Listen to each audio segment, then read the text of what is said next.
Hi everyone and welcome back to some Warframe. Today I finally built and leveled Temple, and the build has changed considerably since I leveled him, because in the beginning I was just modding for his 1, right, and went into Sanctuary Onslaught, went for a 4-wave run, got to level 25, and then I started changing the build up to mod for the 4 for Lizzie. So, right, let's jump into this. There are a couple of quirks and that are just very interesting. So, I'm doing something that I rarely do, which is using Blind Rage.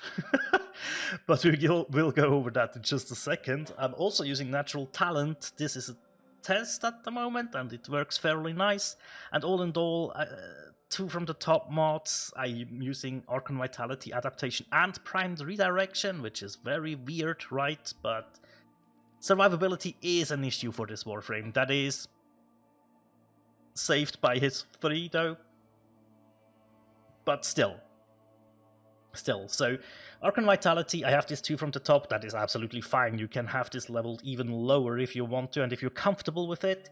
All we really care is like status effects from abilities that deal heat damage will be applied twice, so our 1 and our 4, and basically everything we do with heat from our Warframe will double the heat procs. That's very nice. Prime Redirection gives us a good amount of shield, 910, and the adaptation will be stacking up resistances. I was thinking maybe switch this out for something to go with armor and not use Prime Redirection, instead use something like Steel Fiber, although I'm not really sure if this is worth it. This brings you to 650 armor, which is still good and might be the better way to go about this if you want to save on mod slots and change stuff up. For now, I think I will use Prime Redirection, just so, because I was playing with it. Natural Talent, as I said, I want that 50% cast speed. I would love to have even more, because, yeah, our 3 has a pretty hefty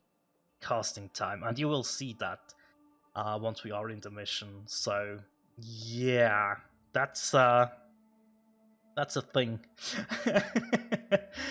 Okay, so I'm using Corrosive Protection because I go after the Grineer with most of my builds, right? But feel free to use something else if you really want to. I think it's helpful, and it fits the polarity, but you can also go with like Dreamer's Bond or Energy Siphon. Okay, so for strength, I'm using Blind Rage, which gives me negative efficiency, right? I'm also using Transient Fortitude. This gives us negative duration, but the negative duration and the negative efficiency, it's not that big of a deal, right? Because the passive from Temple is, if you are in sync with the metronome, you will get 50% efficiency while you're casting that ability, your 1, your 2, your 3. If you hit the beat on the metronome, 50% efficiency, that brings us to 120% efficiency. And that's fine, that's enough, that works. I still feel like I am relying a little bit too much on energized procs, but it is what it is. And I'm also using Mold Augmented to gain some strength over the course of the mission. And that bumps us after 250 kills. We are slightly over 300% strength, which is very good. Okay, so for Lizzie, our Exalted Weapon, this is a Sinister Reach. This gives us 12 meters of beam length, and I would if you enjoy this Warframe, I would highly recommend unlocking the Excellence slot, plop Sinister Reach in here, and add just 1 simple Forma onto this build. And you will have a slot here that can take the Magnetic mod, Magnetic Capacity, and this will up your performance against shields and Overguard from Eximus units, as well as the shields from the Acolytes, right? So that is my recommendation. For the other things on this build, I am taking or relying on Primary Merciless for the stacking damage. I don't think it's needed to run Zeration for upfront damage here, so yeah, I was absolutely fine with Merciless stacking up. Galvanized Chamber for multi-shot, this is obviously helpful, multi-shot is always good. While Acceleration for fire rate, yeah, we lose a little bit of damage, but we make that up with the fire rate for sure, right? Crit Delay and Vital Sense for crit chance and damage. As you can see, we are over 100% crit chance.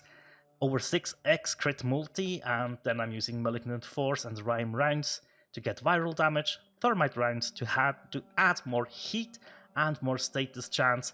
We're on 98%. That is fairly nice, and as you can see, we are proccing heat more than viral. But that's very nice. Those are the builds. Also, on your 4, you will, if you hold down your aim button, you will be able to add corrosive damage to it, which is fairly nice. So keep that in mind. Our 2 will give us crit chance, and if we, there we go, backbeat timing, right? It doubles the crit chance, right? So we will get 122% crit chance added, which is nice. This is enough to sometimes push us into red crits, and in my build testings and leveling stuff, I often use Helios Prime, because I just want to have Shield Charger on here. This is really nice, right? Especially if we are a Warframe that uses shields.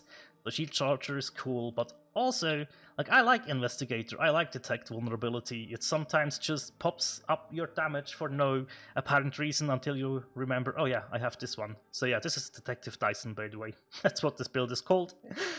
We have Momentous Bond on here. Now, this is just because I want to take advantage of killing Eximus units if my companion is down, and Tenacious Bond is for the crit damage multi, so that's very good. Now, this is a pretty old build, and we are missing a certain mod on here, I think? No, we're good, we're good. And then we have the Wool Clock, which pretty much needs Point Strike to be over 50% crit chance, and this can also apply Radiation, Magnetic, and Viral, and we have 2 Vigilante mods on here, right? So yeah, I call this the Crit Buff Deluxe. In case I have never shown this, I think it's about time. So yeah, let's jump into Selkie and let's see how this goes. Alrighty, here we are. So I need to rely on Zenuric for an initial burst of energy here. And the cool thing about our 4 is all we really need to manage is we build meter with casting our 1, 2, or our 1 and our 2 on the beat.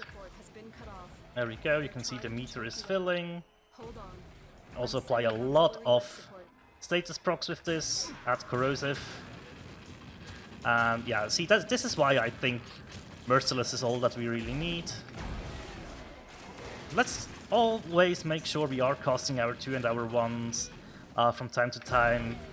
These heat procs from abilities, yeah, getting them twice on the enemy is really nice. And this is quite a decent amount of damage in my eyes. There we go, and if you are in danger, we press 3, and our invulnerability frames are definitely long enough to even recharge all the shields we get from Prime's redirection. That's really, honestly, pretty comfy. Now, Sinister Reach, it is, in my eyes, it's absolutely mandatory. Don't think you will have enough range without it, especially against Acolytes. Not having Sinister Reach got me killed more than once, right? Also, I feel like, since you are a lot of the time watching the metronome to cast your 1, 2, and 2 on the beats, it can be difficult to keep your survivability in check, right? Always need to glance in between your health shield as well as your metronome in the middle of the screen. So that can be a little bit of a challenge. However, it's a good amount of fun. It's a good amount of fun, and I feel like the damage is it's very decent, right? And yeah, this Eximus unit had like 20 heat procs on him, so there we go. You can also just spam your 1. And yeah, enjoy the show, right? So against Acolytes, I found it very decent to prepare them with a lot of spam from our 1.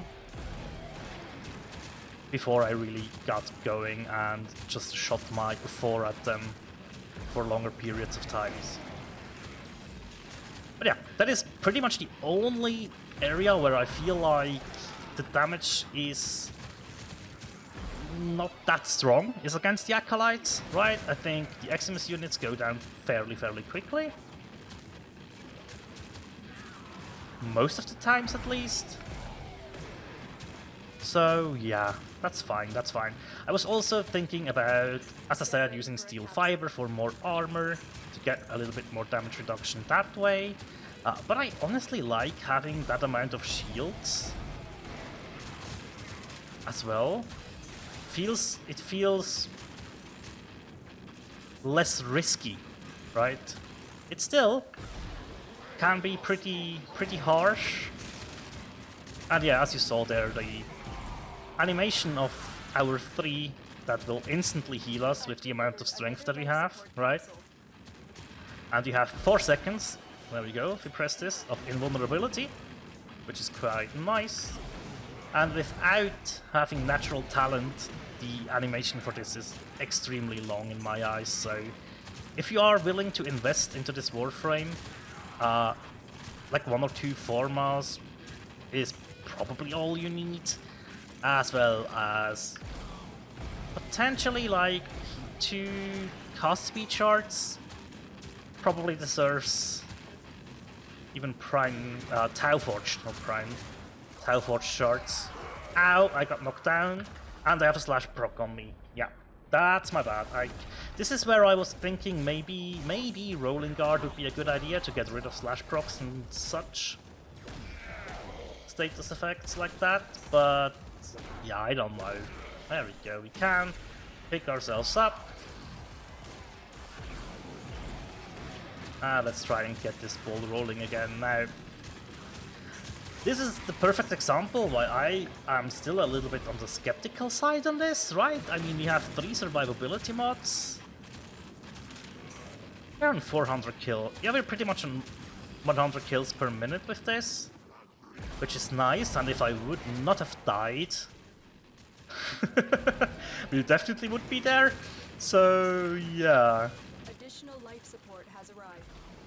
Let's make sure we heal up. And we will have Torment. Okay.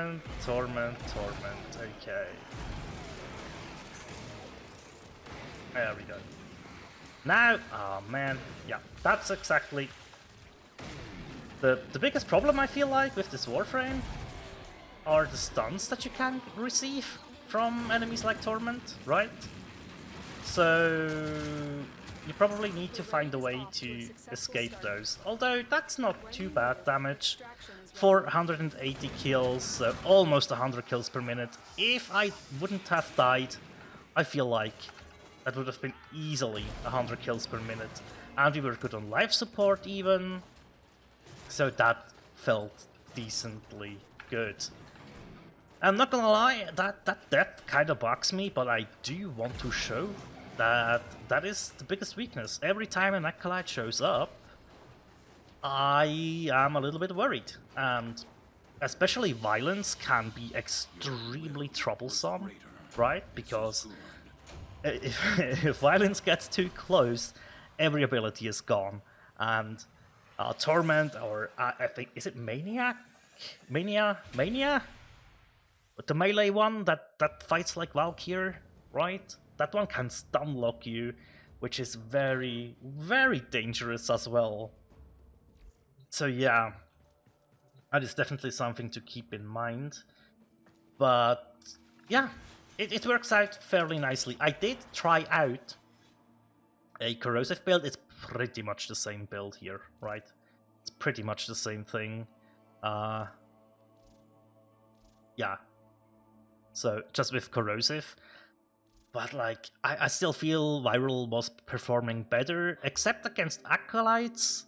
If you're fighting the Grineer, I think the corrosive build is actually very decent against Acolytes. But you can always take a weapon with you to deal with the Acolytes, right? Even a simple thing like a Glaive Prime, or a Soris for that matter, right?